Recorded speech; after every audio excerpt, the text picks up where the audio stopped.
What's up guys, welcome back to the Pack Cave.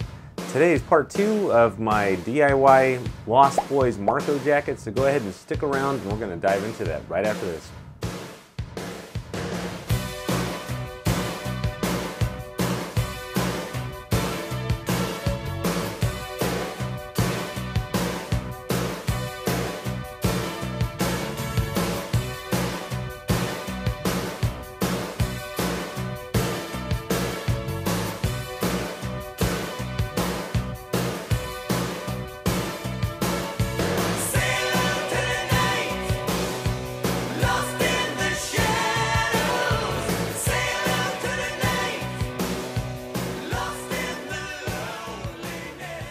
What's up guys, welcome back to the Pack Cave. In last week's video we talked about modifying the vintage Levi's jacket base that you'll need to create your own Lost Boys Marko jacket. And I did all that, and then I actually washed and dried it too. Well, my wife did. And this is what we ended up with. It's got some great frays going along the cuffs, and on the bottom here it's got plenty. I actually ended up removing these front pockets here. Actually, let me grab this down. So this is the jacket in its current state. It's got quite a bit of fraying going on. It was washed and dried by my wife. And after last week's video, I did a little work on the collar here. In addition to removing these front pockets, as you can see, I think it's going to be easier to sew the tapestries and patches on without those. And you can't see them in the movie or on the prop jacket since they were covered up by the tapestries. And we've also got some good fraying going on the sleeves and the bottom here. So I'll put some close-up footage of that too. And the collar here, got it just how I wanted. Worked out. I took a gamble on that and it could have went terribly wrong, but it went well, so that's good. So in part 2 of this DIY, we're going to be talking about the tapestries, and there's 5 tapestries that you're going to need to collect if you want to make your own Marko jacket. Okay, so for anybody that doesn't know much about this jacket, essentially it didn't have fabric. Well, it does have fabric covering it, but it's not like one type of fabric. The jacket base was this Levi's, and then they took 5 tapestries, and then the costumers cut them all up into pieces and then sewed them onto the jacket, and that's what you see in the movies, is all the different pieces kind of sewn together as a patchwork. There's 5 of those tapestries, and 3 of them are kind of like, almost like rugs, and I guess, you know, the other 2 are considered wall hangings, but they're kind of like rugs too. But they're a little bit thinner material. The first 3 are sort of almost like a velvet. They're very kind of heavy and thick, and those are the ones that can cover most of the jacket. And the other 2 are used a little bit less so, but they still have a great effect on it. And the good news is you got the 3 main tapestries, and that's a leopard, a peacock, and a matador. And then the other 2, which are known as the ladies to the people who have made these jackets, there's one that kind of looks like it's Cleopatra almost, with some wildcats there. And then the other one also has like a lion and I think a tiger in there, and she's on a chariot. And those 2 are a lot harder to come by than the other ones, but fortunately there's alternatives to printing those, and a member had uploaded some really high resolution photos of those, so you can use those to make your own, you know, print out your own on a website called Contrado. I believe that's how it's pronounced, but yeah, Contrado makes prints of them, and I'll show you one of the prints because I had a print made of one of them before I found the real one, coincidentally. And I can show you like the difference between the 2, and I'll put some video of that, and I'm gonna put up each one behind me here, one at a time, to kind of go over them and what the differences are and which ones you're gonna wanna look for online. eBay is the best place to get them, or Marketplace on Facebook. And if you're in another country, I'm sure you guys have something similar to that where you can look for vintage items. There's lots of different websites. So let's go ahead and get the first tapestry put up behind me here, and I will be right back. So unfortunately that didn't work out how I thought I was going to. These tapestries are not quite long enough to reach these hangers behind me, so I'll just have to hold them up for you to see. The first one we're going to be talking about is the Matador. Like I said, this is a vintage rug from back in the day, probably made in the 60s, I would guess, 70s, maybe somewhere in those decades. But there's different versions of these tapestries. So this one here is the Hero Matador tapestry, and you can tell that one apart because the bullfighters are going to be on the left side there. Is that the 2 bullfighters there on the left are going to be the ones that are on the front left side of Marko's jacket, where the 13 and skull patch go. And the stunt jacket has The Matador's on the other side, and it has the lone Matador on the front left panel. And you can really do either or. I've seen both available. Pretty, you know, they're pretty easy to find. These kind of can vary on the condition and the color, as anything vintage can. This one here, I would say, is kind of just in between on the coloring. I think personally I would have liked if these guys had a little bit more color to them, to their outfits, but you know, I'm still happy with it. It's the one that I need. Like I said, there's another one, and it's basically a mirror image of this. In this instance, what I'm gonna do is chop out this square part here with these two guys, and then that piece will be sewn on the front left panel of the jacket, and then the peacock goes below that, and then I'll show you guys that one as well. These can be found on eBay, Marketplace, Craigslist, basically anywhere you look. And I think of the three main tapestries, this one here is going to be the easiest one for you to find. I've seen probably a dozen of these since I started working on this project. And finding the right orientation sometimes is a little tricky. These guys on the left side seem to appear a little bit less more so. Maybe they're more desirable, I don't know, for the people making the jacket probably. I've seen the other one though too, more faded ones, more vividly colored ones, but like I said, this one works fine for now. And you're gonna use different parts of this, and this is gonna get sewn onto the Levi's once it's cut up in the sections that you need. And that part I'll do another video on when the time comes. For now, let's go ahead and move on to tapestry number 2.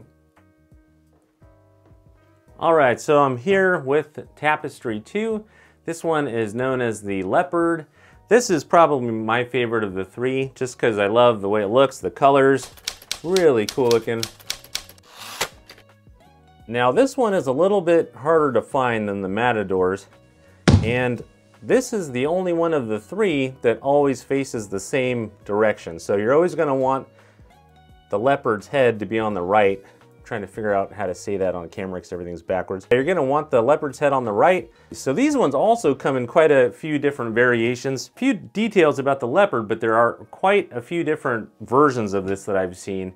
So there's versions where the sky is like kind of like an orange or like a brown. There's ones where the grass on the bottom here isn't green but brown instead. I've seen ones that were like pretty much all brown. Once again, you're gonna want the correct blue sky. You want the grass to be green. And one important thing about the leopard that's on the screen use jackets is the eyes are red.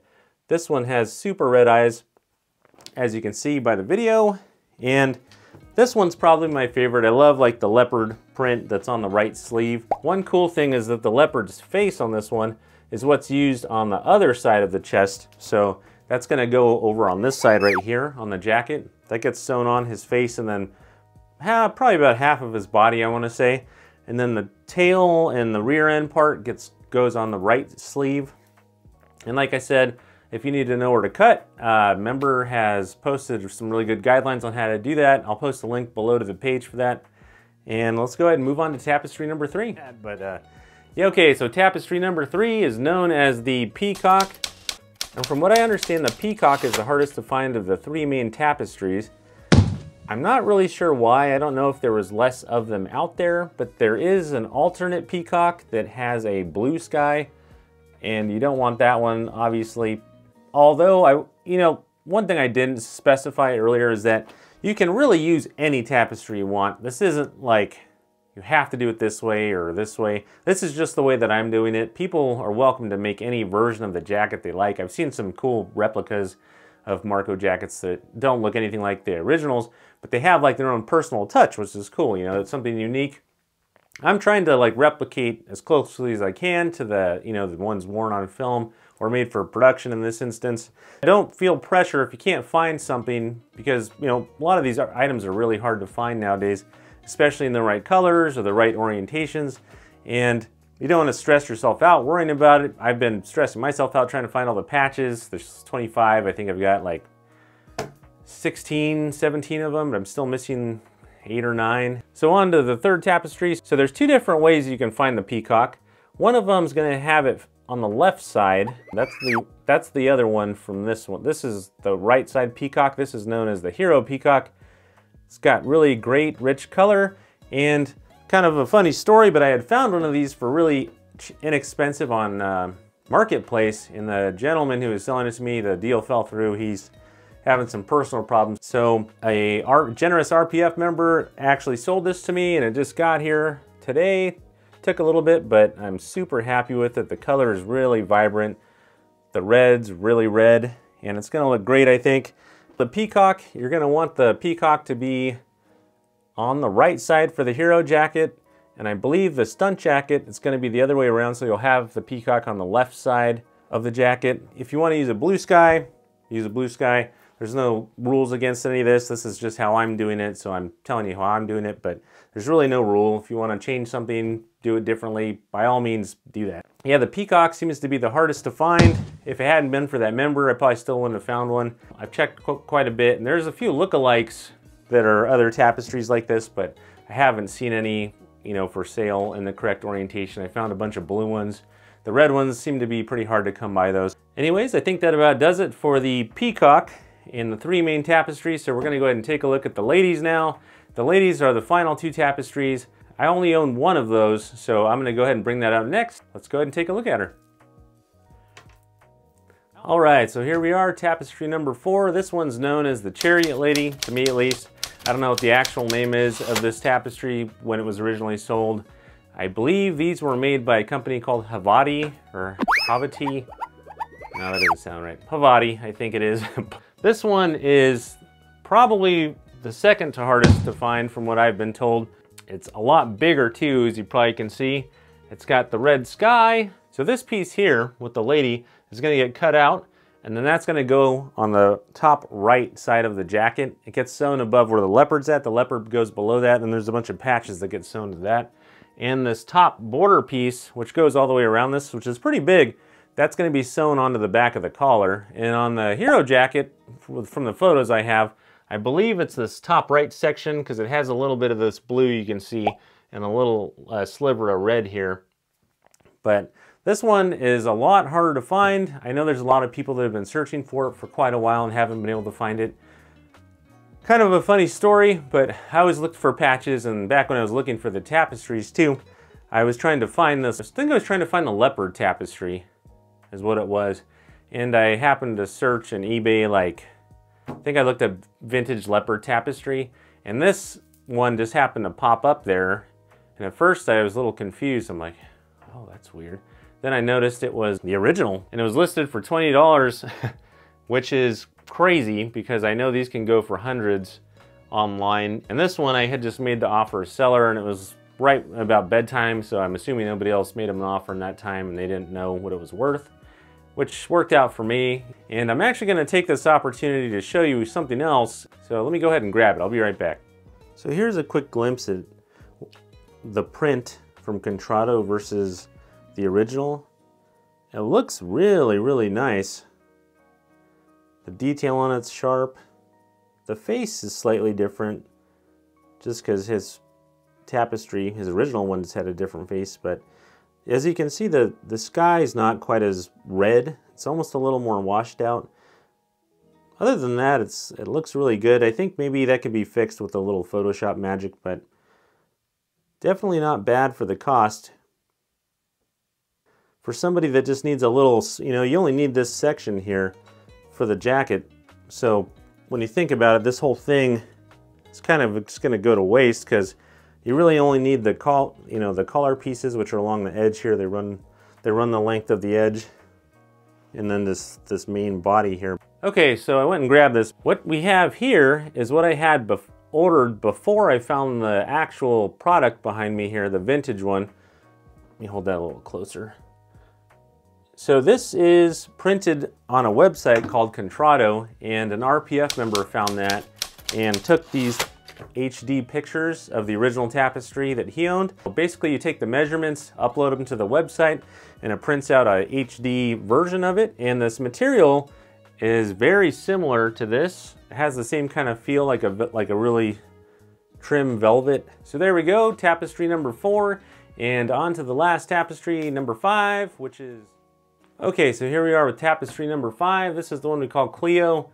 That's what I call her anyways, and I think a lot of the members on the RPF coined that name. This one is the only one that I don't own the real version to, and this is another one that I ordered, a replica from Quintrado, and this one's sized to the measurements of the original, and this is the HD photo of the original, so I feel compelled to say this because a lot of people, you know, these are vintage items. These tapestries are like the leopard, those ones aren't too hard to find, maybe the peacock a little bit. A lot of people might have trouble like cutting up the original tapestries, and if you do own the originals and you don't want to do that, you can go and get them printed on this website like I was talking about, Quintrado. This is the only one that I don't own. The top part here with the leopards, that part's going to be used for the rear shoulders of the jacket. That kind of goes along the top, and then she goes right in the middle of the back. And then there's the warrior's patch that's going to kind of go over that and block that. And then there's part of her leg there as well that's sewn on the left arm. So this is by far the hardest tapestry to find. I've been searching for it and haven't had any luck. I don't know if I will. That's the sad truth of this whole thing, is you can't always find all the things you need. The patches are an absolute headache for people that want things to be perfect like myself and want to find all the original items. And it's going to drive me a little crazy not having all of them, but I'll just have to deal with it. Probably goes the same for this. I don't know if I'll ever find the original just because there's so few of them out there, and this one's by far the hardest to find, but I'm just going to have to get used to that idea. And like I said, I think what I'm going to do is, another member had mentioned this to me, but I'm probably going to get the tapestries all attached. This one maybe not quite as permanently, and then just slowly add on the vintage stuff as I get it. Like I said, I have a lot of the patches already, and I found 3 of the original ones this week that I don't know of more than one person that has them. So that'll be my next video. I'm still looking for a lot of those. The color on these is really nice. There's some good texture to them, detail. They're just gonna get cut up and sewn on anyway, so you don't have to stress too much if you can't find the originals. And I'm gonna list the link to the website and to the page that has the images for these. All you have to do is go on the RPF, check out the measurements. There's a ruler there with the pictures that he posted. And then you go on Quintrado. The ordering process is a little strange, but you get the hang of it after a minute. And then you just order the pieces. They ship them like this. And I have some color pieces as well. And once I'm finished with this whole project, I think I said this in my last video, I'm gonna list all of my extra supplies. So not this one necessarily, but the other print of the chariot lady that I showed you guys. I have 2 of like the neck part I'm gonna sell. And then all the extra patches and the second vintage jacket that's a size 40. I'm gonna sell that all in one lot for someone that wants to make their own jacket. Keep an eye out for that. I'll make sure and tell you once my final video is released. I think that does it for part 3. I hope you guys liked my video talking about the tapestries. If there's anything that I left out, you can feel free to comment below. And as far as part 3 of the video, it might be a while before I do that one because the patches, like I said, I'm searching for those and finding maybe like 1 a week. This week I got lucky and found 3. Usually it's closer to a rate of about 1 a week, and it takes quite a while to locate, you know, patches that you would think would be more out there. They really aren't, and I haven't been able to locate a lot of them. I know some members have expressed frustration at not being able to locate them, and I feel ya, because it's hard. I've spent hours and hours and hours, just like I'm sure many of you have, but I will catch you guys for video 3. Probably in a couple months, hopefully sooner. Go ahead and give me a like and subscribe, and I'll see you for the next one.